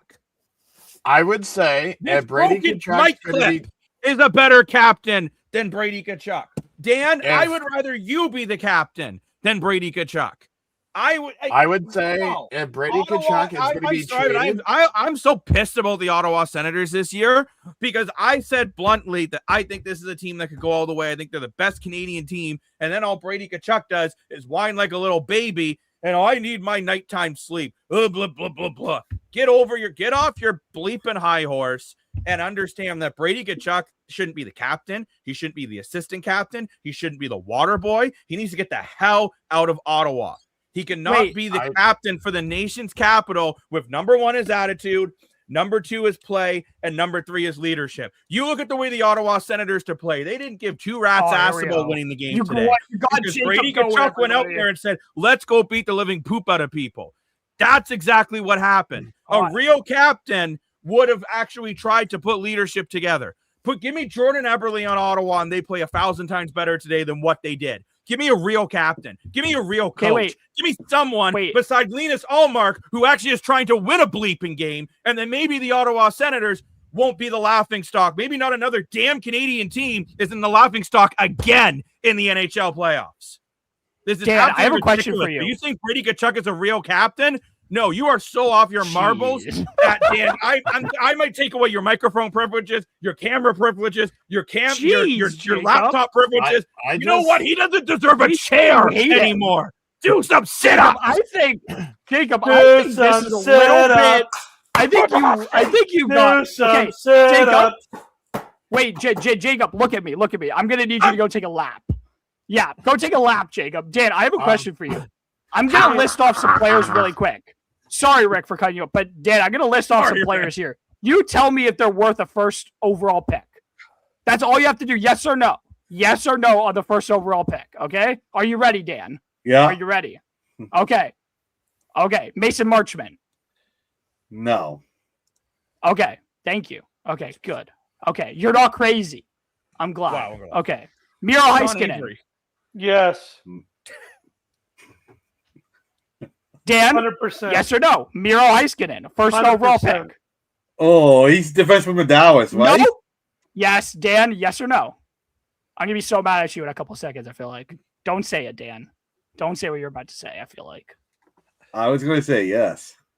Okay, good. So you're smart then. Okay, I'm glad. We could still... Okay, Nick Cousins. No. Okay, thank you. So, okay. I'm glad. Okay, Carter Verhaeghe. Ooh. Yes. Well, you think? Hold on. Okay, hold on. I was gonna say no on Carter Verhaeghe. Okay, Dan, I'm glad. I've still gone through my list, Lane, and then you could give your reasoning for it. Sam Bennett. No. Yes. 100%. I love Sam Bennett. You almost dropped the F-bomb. You got yourself. I love this. I love this. Throw in. You realize the names I'm throwing around, right, Dan? Why I'm asking you these questions? I'm glad you realize, hopefully, Rasmus Dahlin. Yes. Oh, yes. Okay. Very good. Okay. Are you just copying Lane's answers at this point? No. Okay, I'm glad. Okay, Quinn Hughes. Yes. Okay. Brock Faber, who's his partner. Yes. Okay. So you're telling me, Dan, so we're going to go over your yeses here. Yeah. So Brock Faber, Brady Tkachuk, same value. Yes. Yeah. Quinn Hughes, who I'm going to tell you right now has a Norris. Quinn Hughes has been the best defenseman in hockey. The best defenseman in hockey. Brady Tkachuk's the best Tkachuk. Brady Tkachuk has the same value as Quinn Hughes. Dan, that's what you just said. You just said this. He has the same value as the best defenseman in hockey at one point. For Florida, yes. No, Florida needs Major Seika. No. So Dan, no. Not just for Florida. Okay, so if it's not for Florida, is Brady Tkachuk worth a first overall pick? I don't think he is for every team, no. Ooh, then his value isn't a first overall pick then. But I think for Florida, he could be the missing piece. And it's worth to trade a first overall pick in the last 4 years. Okay, I'm just gonna say this now. You're killing me, Dan. If Brady Tkachuk's going to be traded, it's going to be for a non-top 3 draft pick, a roster player, a top draft pick, and possibly a middle draft pick. Okay. If he's going to get traded. Rick, I'm glad you have a brain. At least one other person has a brain here. I'm glad. And we got Jacob yelling all the time. Dan thinking Sean Avery's a Hall of Famer. And we got Lane just looking beautiful down in the corner. I love you, Lane. Nothing wrong to say about you. I just want to mention something about the draft lottery on the 5th. You can bet every Leaf fan's going to be watching it, because if any team outside of the top 5 wins the lottery, Toronto does not get that first round pick. Yeah. And Lane, remember our deal. You're not allowed to complain if the Leafs don't get their pick. Remember we gotta remember our deal. So that means if you come on here and start complaining, I am going to absolutely dig into you, Lane, by the way. I will do it. I have no comparisons in yelling about you complaining about it. Well, Jacob's done screaming. I did want to defend my one. No, thing. I'm not. Okay. But it's fine. Alex Barkov is worth the first overall pick. Jacob, you just need to like calm down about Brady Tkachuk. We all get it. You all hate the guy. You hate the guy, but you know. Adam. It's yes. A Bridgeport player. I don't even remember what player you said yes about. Sorry, Lane. Remind me about what player we're talking about here. Carter Verhaeghe here. Okay. I will actually defend. I actually think he is, because you look at this, right? He gets around 50. Like, he can hit the 70. He's mostly 50-point player, but he can't hit the 70. I think his real value is right here. 23 points, 23 games, 21 points, 24 games, 17 points, 10 games, 12 points, 44 games. That's the only season in like the last 5 where this guy's not a point per game or more in the playoffs. This guy is a quintessential. Like, honestly, the Leafs should have never given this guy up. Holy crap! This guy would have literally won a Stanley Cup for Toronto. Okay, but Lane, I will say this. I will say this because I hate when people bring this up, because I've heard people bring it up constantly for the last 3 years that the Leafs had Carter Verhaeghe. Who else had Carter Verhaeghe? Tampa Bay Lightning had Carter Verhaeghe. Oh, I know. 4 other teams had Carter Verhaeghe before he hit Florida. Like, yes, it's pretty crappy, but I will say this. You can't. Don't go to p4deal.ru. Yeah. I hate when people bring it up, because bring up prospects that other teams held that maybe not, that they got rid of, and then they turn into superstars. Well, you don't really know what they're going to turn out to be. No, you know, like that. Like that's drafty players and draft picks. Like, you really, and it's the same thing with draft picks. We're like, oh yeah, but the Leafs traded away the pick that turned out to be Tyler Seguin. I'm like, yeah, but the Leafs didn't expect to be that bad that season after acquiring Phil Kessel. Should they probably have? Yeah, but I don't think they exactly expected to be that bad, and that pick turned out to be Tyler Seguin. Like, you know what I mean? Like, you know what I'm trying to say? Like, it's stupid to continue dragging on teams about this kind of stuff, because I'm like, drafting Tyler Seguin could have turned out to be absolutely garbage despite being picked at 2. I just want to add to Adam's comment. Don't forget, the Leafs also gave up Tuukka Rask too. That is true. That is very true. But I will ask this. I'm not going to just say, but in your opinions, let's just say you were the Leafs GM. Without any, you're not allowed to say any with. You're not allowed to think about Tuukka Rask's career. You're not allowed to think about any of that, because you know it, because you have it in hindsight. So, without knowing anything about Tuukka Rask's career, and only knowing about Andrew Raycroft's career at that point, you only know what Andrew Raycroft has done in the NHL. That's all you know. Tuukka Rask is an unknown entity in the NHL. You don't know if this game's going to transition over. You don't know any of that. All you know is that you have a guy, you could trade for a guy who has shown he can play in the NHL and do the goalie position very well. Would you still make the trade? Not knowing you're not allowed to take in Tuukka Rask's career into your answer. I can answer this very easily. No. Yes, I would have made the trade, and I wouldn't have traded for Vesatoskala, and Andrew Raycroft's career would have been fine because his confidence wouldn't have went down the tubes because the Leafs I'm smarter than most of the Leafs front office. So, Dan, why did you say no? I said no because of Tuukka Rask's phenomenal play in the World Juniors. You know, we didn't know his NHL career at that point, but we saw him in the World Juniors with the top-level stars he was setting out. We saw him in the Finnish leagues, and we saw he had tons of potential. I would have traded Justin Pogge for Tuukka Rask, even though Justin Pogge won the gold medal. I never really had faith in him for whatever reason. I can't tell you why. It was just a pure gut feeling. But you know Tuukka what? Rask I always loved. Dan, I absolutely love your answer. I absolutely love it because you brought up the things that we did know about Tuukka Rask at that point, and you didn't know if he was going to transition, but he's shown that he could be. Okay, there you go. I applaud that answer, Dan. Thank you. Okay, Lane, would you have made the trade? Would you have made that trade without knowing the Tuukka Rask Raycroft trade? Without knowing, you're not allowed to bring in. You're not allowed to use Tuukka Rask's NHL career to put up your answer here. You're not allowed to use your hindsight. You gotta just think. Would you make the trade without knowing how Rask would transition? But like Dan said, there were some things that you did know about him ahead of that trade. You don't know how he's going to transition to the NHL, but you're not allowed to use his NHL career that you know. You're not allowed to use your hindsight in this answer. Well, it's kind of hard, but I wouldn't have because I believe in prospects. Like even when the Leafs do trade all these guys, like I'm like, why are we trading all these prospects? Like you look at Montreal, the reason why you get prospects because you have that.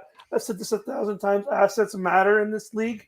I mean, you could constantly just throw assets around like they're nothing. Like you never know what Bobby Bobbyson will be, but if you never give, I'm just saying, like you never know. Well, you could draft Bobby Bobbyson in the 6th round and then trade him for 3 years later to Montreal. He'd get 60 goals.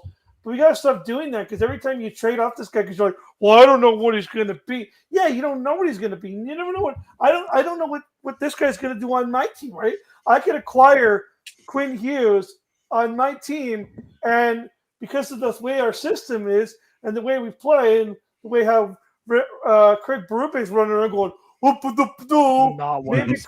maybe Quinn Hughes would suck in Toronto. Like you don't know a lot of things, right? You don't know how this guy will play on with this guy. This guy's going to interact with this guy. I don't know this prospect, but you got to keep your system together. So honestly, I think the Leafs made so many mistakes back in the day. Trading Tuukka Rask was the start of it. Trading for Phil Kessel was the start of it. You should have kept the draft pick. You keep the draft picks. You build your team. You build up your system. You build up an AHL system. You use your AHL to farm your NHL. You prove the way. Look what Montreal's done. They've done it perfectly. They've got a team that can actually win a Stanley Cup. They've got an AHL system that is stacked, ready to go. If one guy goes, they know exactly who's coming in. They know they know their games. They know their prospect. They know what they can develop, what line they could put them on, what strategy, because they actually have a cohesive team of AHL and NHL players where they can be like, this guy can play with this guy. They don't go trade everyone to every other team and go, well, I don't know. They just do it. I love what Montreal's done. It's perfect. I wish we did it. I love that answer. And Key, we're not saying the reason I say this, I bring up this trade and why I was asking it is because we talk about, like I brought it up before, like it's the same thing with Carter Verhaeghe. Like I can almost guarantee because I was young when this trade, when I wasn't really that young when Carter Verhaeghe was here. But I can almost guarantee if anybody stood up today and be like, oh, yeah, I knew Carter Verhaeghe was going to put up 23 points in 24 playoff games and win back-to-back Stanley Cups and be one of the most important teams on the Florida Panthers to win the Stanley Cup, I would laugh in your face because I can almost guarantee you had no idea that was going to happen. You didn't know Carter Verhaeghe was going to be this good. And you would have done the same thing that the Leafs did. Yeah, you should keep prospects around, but nobody knew Carter Verhaeghe was going to be this good. Tuukka Rask, it's a good question. I'm not saying that's not what I was asking them trying to do. I was like, without hindsight, still make a trade like that because you didn't know Tuukka Rask's game, despite what he had done prior to that trade. You didn't know how his game would translate when he came to North America.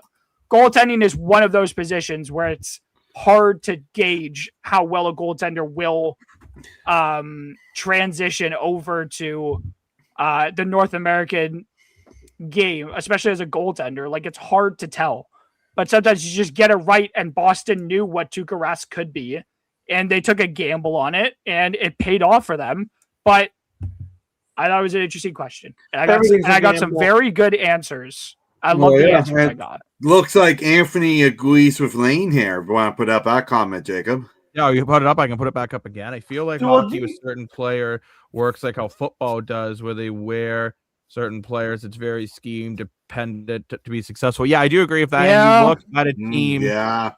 You look at a team, and you know what, Lane? I'm gonna piggyback off what you said about Montreal. You look at Montreal, and this year even was a prime. Amazing. You know, last year was a prime example when people told them they should make a trade to be better in the playoffs. They said no, we're going to trust the process. And now look at them this year. I could say a similar thing to Minnesota when they took a chance on Kaprizov and said we're fine that he's not going to come to the NHL for a couple years, and now they have one of the most electric players in the game, right? So. Detroit did the same thing for years, using late round draft picks to bring in guys like Datsut and Zetterberg. You can say the same thing what teams are doing over the last couple of years. Brian Burke started really by bringing in guys from NCAA who were undrafted. Who look at Tyler Bozak. Yeah, turned out to be a phenomenal bottom six center, and it's a guy you got without even having to go through the draft. So you guys remember? I don't know if you remember. It's all about protection. Sorry, Lane, I just want to read this comment here because I do want projection. Going to Anthony. Jacob, not protection. It's projection. Yes. I mean, maybe the teams that had Carter before, like Carter Verhaeghe, before didn't use him correctly. That's why he became so successful in Florida. I got to say, too, good point. I think it really depends on your AHL system. It depends on your NHL system. It depends. I don't think Carter Verhaeghe ever played a game in the NHL for the Leafs, but I'm pretty sure he did play for Tampa. He played a couple. Yes, he did. He played a couple. Well, he wasn't good. But so like when a player doesn't play good, you don't always keep the guy. Like I know he did play for Tampa. I know he did play for Tampa because he was there. He was there for a couple years, I think, in Tampa. But like, yeah, Tampa's another great example. Look at Darren Radish, undrafted AHL Warrior. Lane was an elite defenseman. Lane probably has. I want a cardboard cutout of Brandon Fraser. Lane wants a cardboard. Carter Verhaeghe never played with the Maple Leafs in the regular season. Yeah, he played in the preseason, which I still consider. So yeah, that doesn't count. And he played. He won a cup with Tampa. His only year in Tampa. Sorry, Lane. His only year in Tampa, he won a cup with Tampa that year. That's right. He was there in 1920, and then he went to Florida. So he did play. He never played in the NHL for the Leafs, and he played 2 games in the AHL for the Marlies, and then that's it. Yeah. But go ahead, Lane. You had what? Okay. Sorry, Lane. Apparently, I cut you off, or if I did, I apologize. No, I cut him off. I cut him off by accident. Do you guys remember in 2012 when the Leafs were drafting and they went like the top 5 went up, and Brian Burke was literally laughing when he was walking to the. He was literally laughing when he's walking to the podium, and then they asked him after when he made his pick, they're like, "You picked Morgan Riley. Why are you laughing?" And he's like, "We just picked the best player. We just got the 5th pick of the draft. We picked the best player in the top 5." Yeah, I do remember that. Brian Burke is a legend when it comes to the draft. I hate him with a passion. You hate Brian Burke? Yes. Wow. Why? Someone pissed. This goes back to 2003. Okay. Wow, this hits Vancouver days. When the Anaheim Ducks days. Just his team was dirty back in 2003 in the playoffs. Chris Pronger and Niemeyer. Yeah. So, by the way, just a quick thing here. I just looked up the draft that year. So, first overall pick was Neil Yakupov. Bad. Morgan Riley has had a much better career than Neil Yakupov. Next pick was Ryan Murray. Morgan Riley has had a much better year than Ryan Murray. from Columbus. Montreal, we're one on about how great their scouting is. Well, they chose Alexander Galchenyuk instead of Morgan Riley at number 3. That's rough. Then you had Griffin Reinhart, who only played 37 games. The Islanders picked him at 4. Oh, that's and a terrible 5, pick. the Leafs did pick Morgan Riley, who, like him or lump him, does have 549 points and has played 13 seasons and 951 games. Even you keep going down, you have Hampus Lindholm at 6. I would still take Morgan Riley. Matt Dumba, I would take Morgan Riley. Derek Pulot, who I would still take Morgan Riley. The first one that I'm maybe 50-50 on is Jacob Trouba. To be fair, Matt Dumba had some very good years in Minnesota, but he wasn't consistent enough. He wasn't consistent enough over his whole career to put him over Riley. But I don't know if you guys I think the top of Dumba's game was better. And Lane, sorry, we'll get to you. I just want to quickly finish this here. Philip Forsberg is the first one I definitely would have taken over Morgan Riley that Washington got at 11. Then after that, Tom Wilson at 16. Yeah, you could probably make a case. And then Tampa, Vasilevsky. I mean, yeah, they won. They won. You don't take goaltenders that high, though, to be fair. At 5. Sorry, I meant at 5. You don't always but you don't always take them. Pick. But Jacob, I'm saying you don't always take goaltenders that high. But I will say Brian Burke saying that he thought he got the best pick is actually, besides a Philip Forsberg, there's not another like slam dunk, and maybe Vasilevsky. But as Adam's pointing out, goalies normally don't go that high. My gosh, Malcolm Subban went in the first round. Good Lord. Anyways, really? Lane, yes. Wow. That's Lane has a funny story, and I hope it's more sit-ups. Oh no, but this was I remember watching this draft, right? Me and my friend were watching this draft. And when they picked Jacob Trouba, it was the funniest thing because like when you watch the NHL draft, right? Like they'll be like Morgan Riley, and then they'll show all his like OHL highlights and stuff, right? Like and they have they talk about him, right? And then I remember they're like, and the Winnipeg Jets select Jacob Trouba, and the broadcasters go, "Oh, we actually don't have any footage of Jacob Trouba. But his dad sent us in this clip of him playing in this of when he was 7 years old, and there's this clip of him at 7 years old, and they're watching the broadcast like we've never even seen this clip. They pull it up on the truck pulls it up for them, and it's just you just see a 7-year-old kid. He's like in the corner, he's like lad, and then all of a sudden she boom through the board, and the broadcaster goes, "Oh my god, he likes to hit." It was the funniest thing ever. And to be fair, Jacob Trouba's whole career has been basically that guy likes to hit. But that's so funny. That was the first thing they said. Oh my god, he likes to hit. I am glad the announcers have never seen footage of a random 7-year-old child playing hockey before. It was so. I'm kind of glad about that. I mean, when I saw that, is I crazy. Me and my friend were crying on the floor because that's awesome. We've never seen this clip before. No, so you just see this 7-year-old kid and he's like lightly skating on the boards. What? He just gets decked, and we're like, holy crap! I would have been like, I thought the guy in the corner was Trouba, and then nope, it's the guy who absolutely levels him. Would be like levels him, and the broadcaster goes, "Is that kid okay?" No, I'm pretty sure that kid's dead. Just want to mention something to Adam's point that you never draft goalies high. I'm gonna give 2 instances. If you do draft them high, you never rush them into the league. Yes, thank you. When you take your time, you get a goalie like Carey Price. Find it. Yep. When you don't take your time, you get a goalie. And I'm sorry, Rick DiPietro. You may not remember this. Rick DiPietro. 2000, Islanders took Rick DiPietro first overall, and that guy had the effing worst NHL career ever. And I know exactly who you're talking about. I'm young, but I do know who Rick DiPietro is. But I do want to clarify what I meant by my comments. I meant that you don't always taking a goaltender high. There's the exceptions. It's not the rule. You don't take goaltenders high because goaltenders are very risky and it takes longer. Marc-Andre Fleury is the exception. Carey Price is the exception. It's not the rule. You can take goalies after the top 10, but I feel like it's kind of taboo to take goaltenders high because you're taking a bigger risk taking a goaltender than you are taking a forward or defenseman. It's Marc-Andre Fleury was also the best player in his draft. Mm-hmm. Same thing. You could argue Carey Price was one of the better players in it. I don't know. I don't remember who was also drafted with him, but he was probably the best player in his draft year too. 07 was it? That was the Bobby year Ryan. that Bobby Ryan went second overall to Dallas. Yeah. So that's like 06 or 07 or Anaheim. something like that. Bobby Ryan is a name I haven't heard in a while.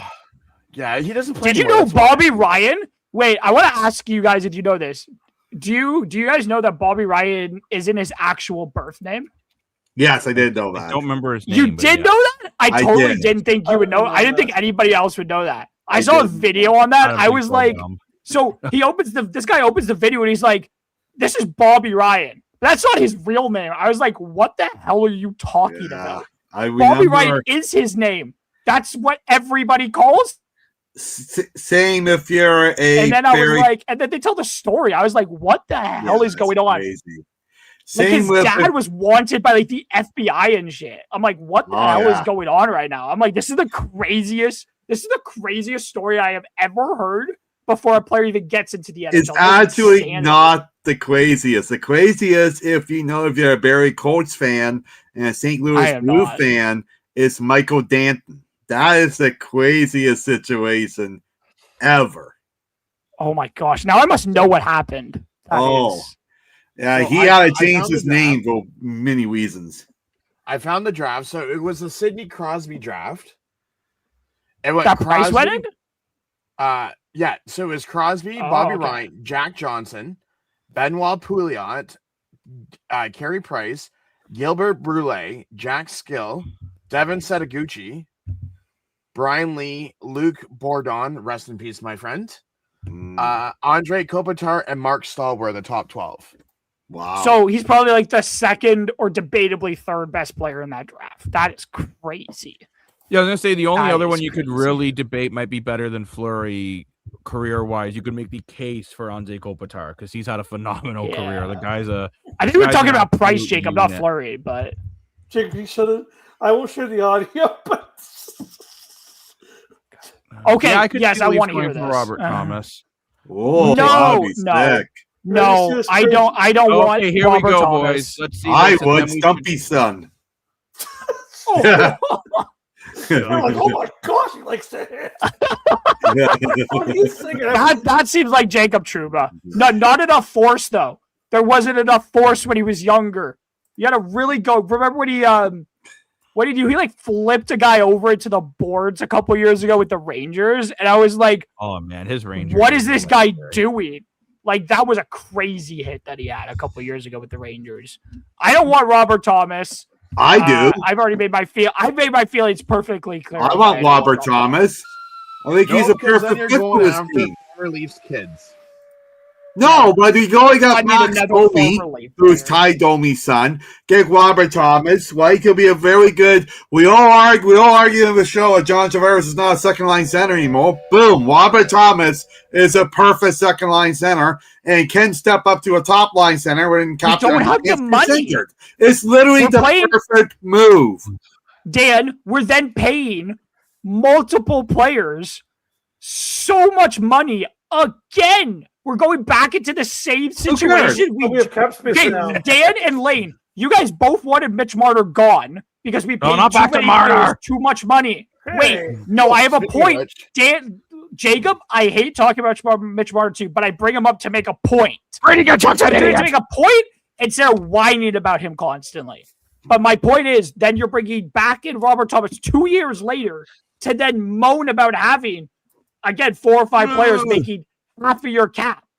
It's going to be the same situation back again, even though the cap's higher. You're still going into the same situation where you're playing too much money to to so little players. I don't like the trade. I don't want him here. No, doesn't make any sense.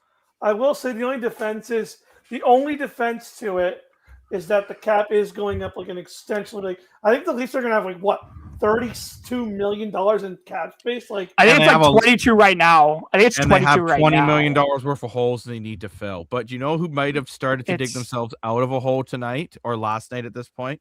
The Pittsburgh. Oh my Penguins. gosh, yes. Yes. We completely Give me a moved chance. away. This is like I love this. No, I'm calling it right now. Penguins are reverse sweeping. no, they're not. 4-3. You know what? I'm going to call because I need them for my pool. Madness. I'm calling madness right now, everybody. I'm calling madness. I'm going to tell you guys why. Because I think the Philadelphia Flyers have been playing extremely over their capabilities. I don't think they're actually the third best team in the NHL like they've been since the trade deadline. And if you look, winning percentage, the best teams since the trade deadline were Carolina, Ottawa, and Philly. You're telling me the Philadelphia Flyers are the third best team in the NHL, you're off your rocker. So they've been playing extremely over their capability. So now I think it's time for Sid the Old Man Kid and Evgeny Malkin, who's going to get the crap starting to show. Get him 2-girl, and they are going to reverse sweep. Shelovs is going to go in there and play some very good hockey. We've seen him do it before for Latvia and in the AHL playoffs, and even for Vancouver in the playoffs a couple years ago. I have a lot of faith. If any team is going to reverse sweep, it is Sidney Crosby and the Pittsburgh Penguins. And if any team is going to lose 4 straight, I honestly think it's the Philadelphia Flyers I'm sorry, but is Porter Martone going to continue to be the best player on that team? It's that team has been playing so above their capability. I mean, whoever wins this series is going to have a really hard time against Carolina, especially if Anderson plays the way he's played in that last series.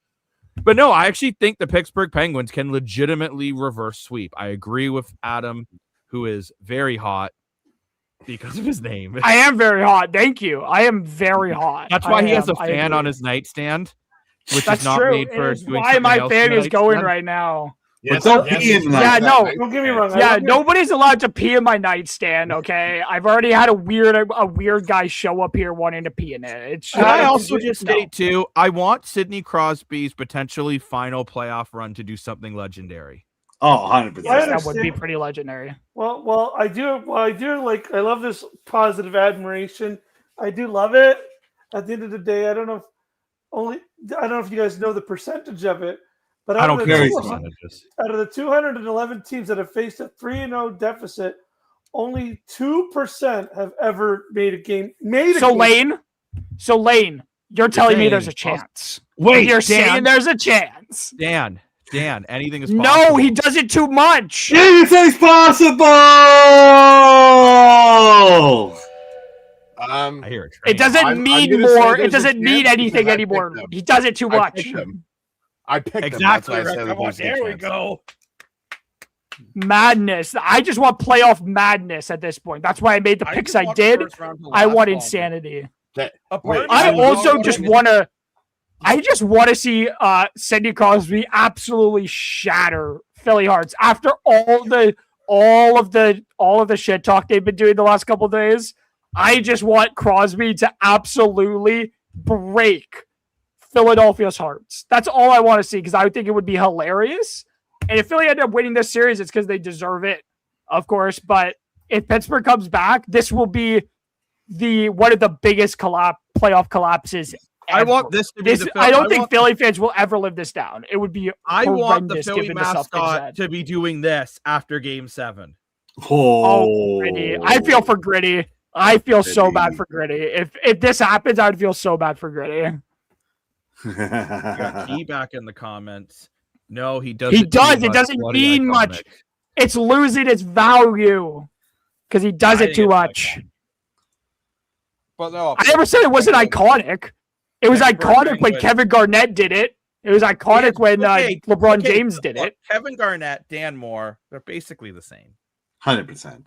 Are you saying LeBron James and Dan Moore are the same thing? Yeah. No, I'm more like LeBron James. So Dan is a 4-time NBA champion. Yes. Currently the NBA's all-time leading point getter. Yeah, for sure. And he lives in Hamilton with his brother and his mother. Yeah, for sure. You know definitely LeBron James. No, he's SGA. Hey, listen, there's nothing wrong. Oh, he said my reaction was iconic. So I'm iconic. I love that. I love that. Thank you. There is nothing wrong with living with your parents. Take that back. I live with my parents. So do I live with my parents. And I live in Adam's basement, so no one can make fun of me. Okay. Next time we come on, I'm doing a show. We should all for one show do a show in my basement. I'm down. I think that would be pretty funny. I want to do. We're doing a show in my backyard, so I mean, Yeah, that's true. That's true. No, Adam, I gotta do a clean up show in first Adam's before you come down bathroom. here. Okay, I'll let you know, Lane. I'll let you know, Adam's buddy. bathroom. And on that bombshell, I think it's Adam's bathroom. Why do you want to be in my bathroom, Jacob? Oh, That's inappropriate. I'll send since it you to guys you. like stats, would you guys like to hear one? Yes, Sure. I would love to. This isn't an MLSE stat. Oh God. Ooh. Toronto Blue Jays are thank valued God. at $2.9 billion, and that's 12th in the league. And MLSE owns 100% of them. I thought they don't Raptors yet. is 5.22, 12th in the league, and they only own 75%. Maple Leafs are 4.25 billion, and they're first. And Toronto FC, 15th ranked out of 32 teams. How much do you think they're worth? $1 billion. I'll just say it's under $1 billion. Under 500 billion. Above that, 900, $800. and $1. 730 million. Oh, I was close. And that's Wow. only half of the league. Interesting. Wow. That You know is what? crazy. Since they're mid-pack, why don't we all pitch in together? We'll all throw in $1 and we'll buy them. First off, if I'm gonna do something, I'm gonna be buying a 10th CFL team. Screw. Let's the go! CFL team. Yo, we should all buy a CFL team together. Yeah, how And we the go. analyst desk CFL football team. I'm gonna mention one more thing. So 1, 2, 3, 4, 5, 6, 7, 8, 9 to 10 CFL prospects who were supposed to be drafted on Tuesday have all been signed or invited to a CF or NFL camp. Oh, that's That makes fun. sense. Two aren't been invited. The rest of them have been signed to UFDAs. One of them is already guaranteed $287,000. Holy And cow, it's a lot of money. Yeah, I think that's why. But the problem is, Pretty what really funny. sucks for these athletes, though, is right. They go and then they're just on the practice roster and they don't play still meaningful make more minutes. than the for practice 2-3 roster years. than I understand CFL. they'll make more money, but it's tough, right? Do you go for the money or do you go for the love of the sport, Or do But- you go for the reps? or do you go for the reps? Yeah. But on that bombshell, I say it's time we wrap up the show for the evening, morning, afternoon. I say whatever. we keep All these going, games- Dan. I say we keep going. Or die. Lock Sunday. Oh, yes. Yes. What's But thank you very happening? much, everyone, for joining us Oh, at the thank you. analyst desk, where every day feels like game day. Once again, thank you, Rick, for joining us. Rick from Hamilton Sports Central. Make sure you head over to his page and give him a big old follow. Also, if you're not subscribed to our channel at the analyst desk, please do. We're nice people. What's Like, the you analyst can desk? literally move into Adam's basement. So if you need You if you can. need somewhere to Yo, come here. Thank Jacob, you, Business Nice thing. stop. and on that bomb. Dan, Thank you, everyone. What is wrong with you? Oh, Let's my give him a God. glass of milk. Now, Rick's getting ready for the outro. So thank you very much, everyone, for joining us. Have a great evening, afternoon, morning, lunch, whatever. We'll see you guys on the flip side. Have a great night. Bye. Bye-bye. It's the Analyst Desk. Welcome to the show. It's the Analyst Desk. Yeah, in case you didn't know, it's the Analyst Desk. Welcome to the show where every day feels like game day, bro.